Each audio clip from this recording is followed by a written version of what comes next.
A very popular book that came out a couple years ago is a book called Pulpit, written by Michael Kruger, confronting the problem of spiritual abuse in the church. This has become a very prominent topic today. Abuse discussions and so forth is everywhere. Some of it way overdone, in my opinion. I think there's a lot of fads going on today, and everybody seems to be abused about everything. And I believe some real thinking needs to be done there. But he's not really dealing with that particular issue. He is claiming then that spiritual abuse is going on in a lot of churches, a lot of Christian organizations, and he wants to address that in this subject, Bully Pulpit. So it's a good title and it's a good topic to look at. I think he does a pretty good job of explaining what's happening and why it's happening. He believes that a lot of what's happening today in this abuse from leaders in churches and in Christian organizations comes about because we are tolerating the leaders and we're choosing leaders in our churches and our organizations that do not meet the qualifications found in Scripture. I think the Bible is pretty clear. The words of Jesus concerning humility, people that Jesus warned against, people wanting to lord it over other people. The Titus chapter 1 and 2 Timothy, or 1 Timothy chapter 3, that deal with the qualifications of an elder, which I believe should be the qualifications of any Christian spiritual leader of any organization today. These are not the qualifications, for the most part, that people are looking for to lead their churches and their organizations today. They're looking for somebody who is a celebrity leader. Then this is what Kruger says is a lot of the problem. We're looking for celebrities, not shepherds. We're looking for people that can run an organization, people that in a secular world could be good CEOs of pretty large S&P 500 companies, perhaps, at least large companies, because they're very capable. They're very organized. They're very smart. They're very good leaders. People follow them, and they get a lot done. And that's good. There's certainly nothing wrong with people having those qualifications. But without the spiritual qualifications identified in Scripture, we're setting ourselves up to have CEOs and not pastors. And when we have CEOs, we're following the business model of the world, and we're getting a lot of what the business is putting out. And so he is challenging that whole idea of this domineering, authoritative, heavy-handed leadership that is so prevalent in much of the church today. He turns time and again to certain individuals that he sees as representing this kind of a leader. Ravi Zacharias, for example, Mark Driscoll, James McDonald, Steve Timmis, Bill Hybels, Jerry Falwell Jr., and some others. He turns to these on a regular basis to give examples of how they are living out this bully pulpit idea, this leadership that is not in line with how Scripture defines how leadership should be.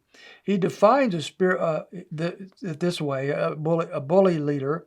He says, when a spiritual leader, such as a pastor, elder, or head of a Christian organization, wields his position of a spiritual authority in such a way that he manipulates, domineers, bullies, and intimidates those under him as a means of maintaining his own power and control, even if he's convinced he is seeking biblical and kingdom-related goals.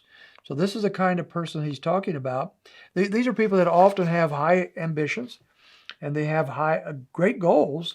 They want to do something, and a lot of times they'll start out wanting to do something for the Lord and His kingdom, and they have great ambitions. These are people that engineer others following them. And they put together programs and steps to grow organizations and churches.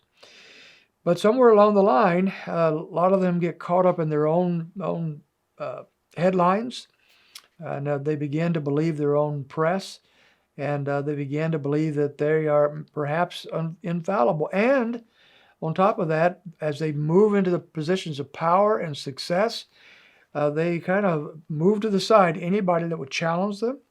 There's no accountability in many of these cases.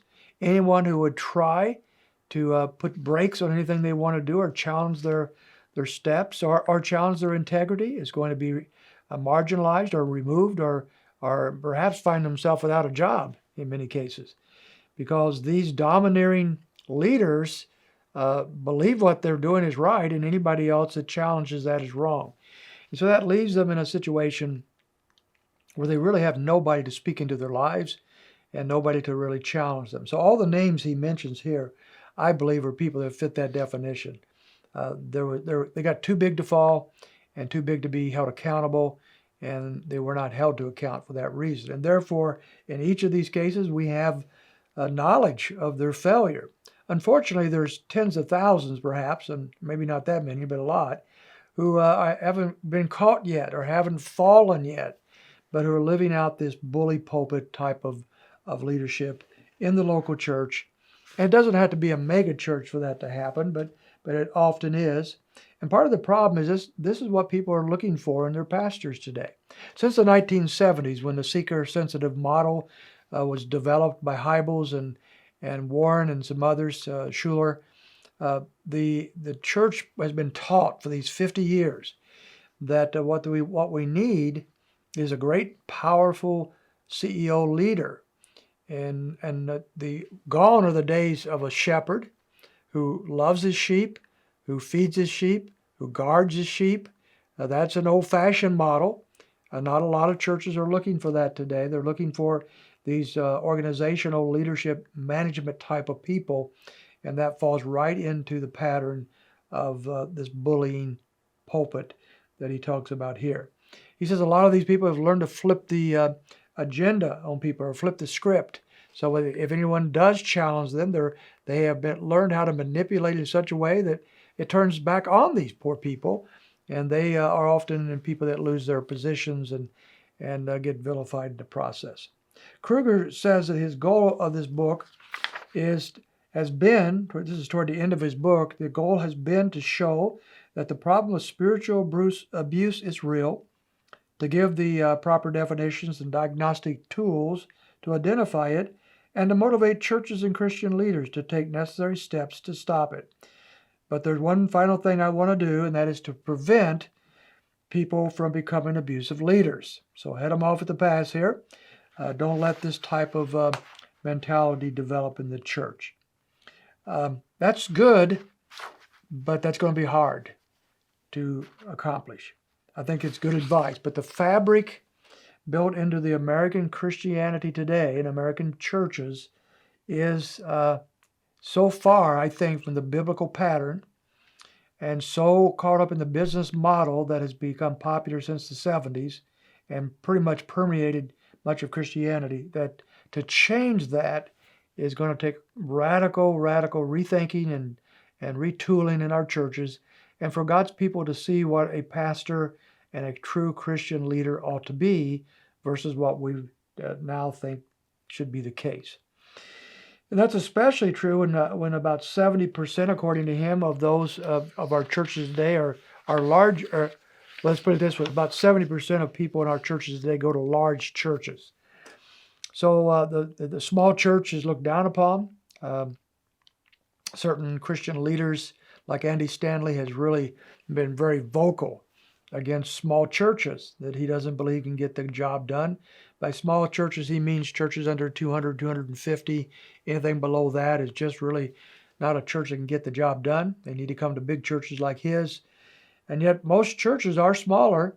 Does that mean they're bad? Well, not necessarily at all. They may not be planning to be giant churches. They may not have the mechanics to become fast-growing churches, but that doesn't mean that they're not being shepherded and watched after by good Christian leaders who are loving them and taking care of them.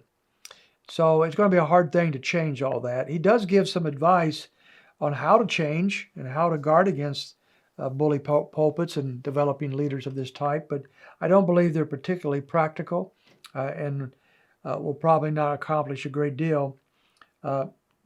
He recommends turning to secular experts and the legal system to do the investigation of struggles in the churches.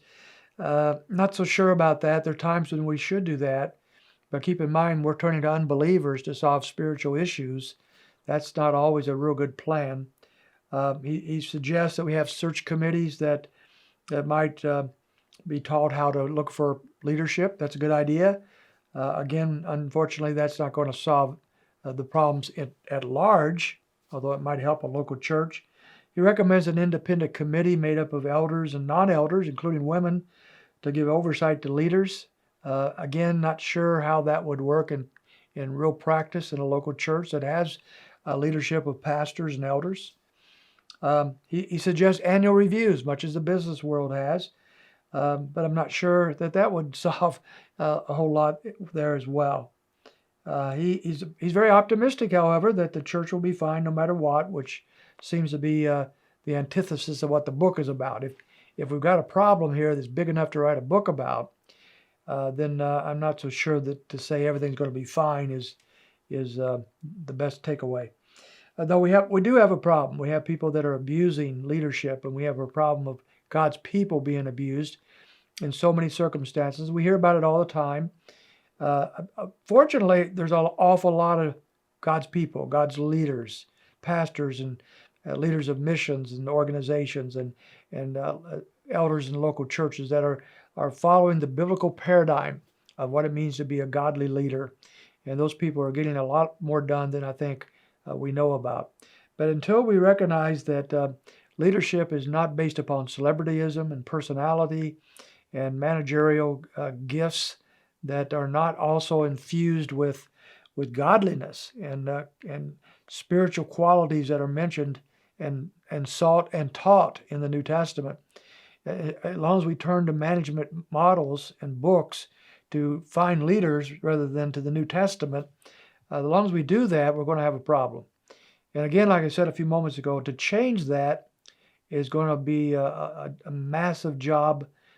There has to be a wave that's caught by God's people to reject the celebrity, great personality type of pastor and turn to those who truly love Jesus Christ, truly want to feed his sheep, truly are guarding and living out the qualifications that God has given his leaders. I think that's always possible, and in any local church we can do that.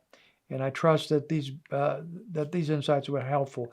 I don't think bully pulpit advice will help you very much, but as in many books I've read, he does a much better job of identifying and defining the problem than he does in solving the problem. But you might want to read the book for the insights you can gain and maybe learn a bit there that would be helpful in your local circumstances. So that's a book of interest. I hope you, if you have an opportunity, you might read it.